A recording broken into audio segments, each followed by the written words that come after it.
Hey, it's Jim from Janku, and today I'm going to take a look at dual booting my Windows 10 computer with the Ubuntu operating system. And now when I say dual boot, I basically mean there will be two separate operating systems on one computer. And when you start up your computer, you can choose which operating system to start. So I could log out and start up my Ubuntu computer, and then I could restart the computer and then start up my Windows computer later. Now at the time of this video, Ubuntu 20.04, which is a long-term release, is coming out in a little less than a month. So we're actually going to have to, for now, go with an older version. So if I come over here to the downloads, you'll see that 1804 is the last long-term support, or LTS version. So that's the version we'll be using in this video. If I click on that link, and keep in mind I'm on the ubuntu.com website here, it starts my download here, and what's downloading here is an ISO image. We'll give that a few minutes to download, but essentially what we're going to do is we're going to take this ISO image and we're going to change that into a bootable image.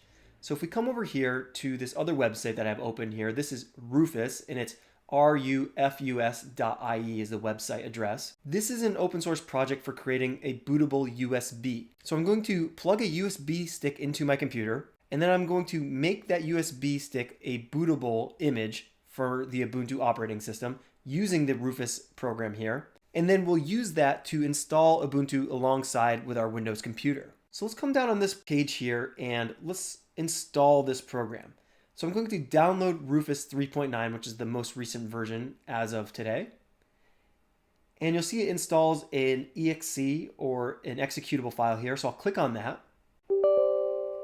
And then it asks me if I want to allow this to make changes to my device. I'll say yes. It asks me if I want to check for updates online. I'll say yes. And here we go. We have Rufus 3.9 on our computer here. Okay, now that the ISO image has been downloaded, I'm going to plug in a USB stick here. And you can see that this popped up here, so I can click on that. I'm going to open up the folder to view the files. And there's some default files on here. I can actually remove these. I don't need these on here. Do Shift and click to select both. And then I'll just delete these. So this is a brand new USB, so there's nothing else on this. And now I'm going to go over to my Rufus program here.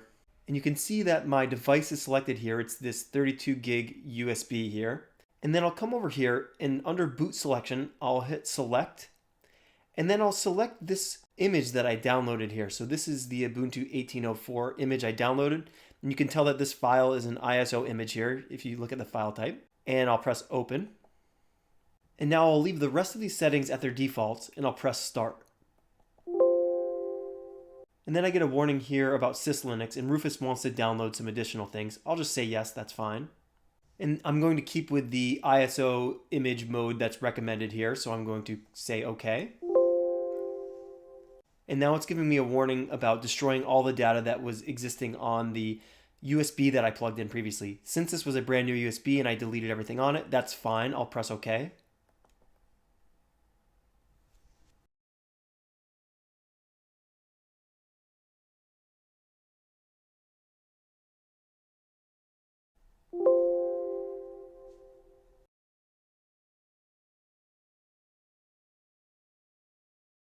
And if you refresh your thumb drive, you'll see that we have all these files here. So we're ready with a bootable USB. Now, we can close out of Rufus at this point. And the next thing we want to do is make space on our disk for the new operating system. So we can go to our disk partitions in order to take care of that. So I'm going to start typing in disk space partition. And you'll see that there's an option here that says create and format hard disk partitions. I'll click on that. Now you'll notice here on mine, if I expand this a little bit, I already have several partitions here. So we have our C drive, which is our main Windows partition. Then we have this E drive down here. That's our USB thumb drive that we plugged in. Then we have some unallocated disk space. And then we have some other disk space partitioned to another Ubuntu computer that I already had previously set up. So what I'm going to do here is I'm going to delete all these partitions besides the Windows one here and free up the space for our new installation of Ubuntu. So I'll come to this space here that has 385 gigs and I'll right click on it and I'll just say delete volume. And it says that this was not created by Windows, and that's okay because we created this previously the same way that we're doing this now. I'm going to say yes. And now you see that we have about 834 gigs of unallocated space. That should be plenty of space for our new operating system. Now, if you didn't already have separate partitions here like I did, what you could do is you could right click on the C drive here and go to shrink volume, and then just shrink your volume by the amount of space you want to free up and have as unallocated space. So you could just shrink this. That'll show you your total size after your shrink for this C drive. And then it'll show the available space after the shrink. So whatever you're shrinking here, this will increase, and then you could use that space for your operating system. At this point, we can try to restart our computer and boot from the USB that we made a bootable drive. So let's come over here to our Windows icon, and let's go to Settings, and then Update and Security. And then on the left-hand side, if you choose the recovery option here, and under the Advanced Setup section, it says that you can start from a device or a disk, such as a USB drive, which is our case. And when we click Restart Now, we have to switch over here to a different recording. And unfortunately, it's a little lower quality, but when the system restarts, my screen recorder doesn't work anymore, so just bear with me. When I press Restart Now, you'll see that we have these options here.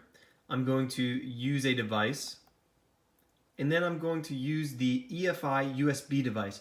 Now, keep in mind these other Ubuntu devices you see here correspond to the previous operating systems I had installed. So I'll say EFI USB device. And then I'll choose Install Ubuntu. And here I'll choose English and say Continue. And again, for the keyboard layout, I'll use English, US English here. Now I can connect to our Wi-Fi network here, the swap shop, and say Connect. And I'll just put our Wi-Fi password in. This will allow us to install any updates that are happening while we're going through this process. I'll say Continue. And then I'll just use the normal installation option here, and I'll download any updates that we need and say Continue. And now we're presented with an option where we actually choose to dual boot our computer. Our first option here is to install Ubuntu along with Windows, so that sounds kind of like what we want. And then there's an option to erase the disk and install Ubuntu completely over everything else. Now, we don't want to get rid of Windows. We want to have that fallback in case we ever want to log back into that system. And then at the bottom here, we have an option that says something else. So we can create and resize the partitions ourselves. Since we set up our partitions manually previously, let's just choose this option here, something else, and press Continue. So now I see here that I have our free space partition, and this is the 800 gigabytes of free space we had freed up previously. So I'm going to select that partition here and press the plus icon over here. So when we're creating the partition in here, you'll see that we have 800 gigs to work with, but we want to first set up a swap memory. So our swap really only needs to be about 8 gigs. So we do 8000, and we'll choose to use this as a swap area. And then we'll press OK. And now select your free space one more time here. Press the plus again. And this time, choose the remaining space here. In my case, it's just under 900,000 megabytes. And leave it as the extension for journaling file system. And for your mount point, just choose the / here. So that's the base of your system. And press OK. Now come down here and highlight the root partition we just created here.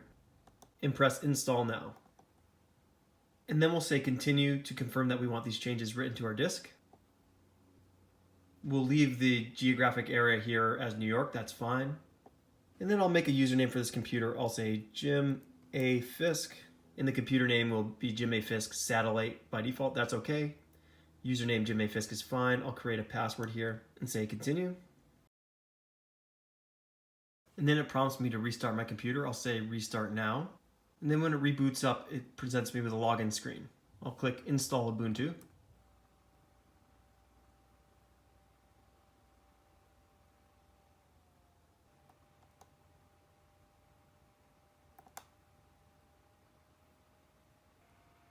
When I press quit on the installer, it brought me to my desktop here. We have Ubuntu installed here, and this is the Gnome desktop, which comes default with Ubuntu 18.04.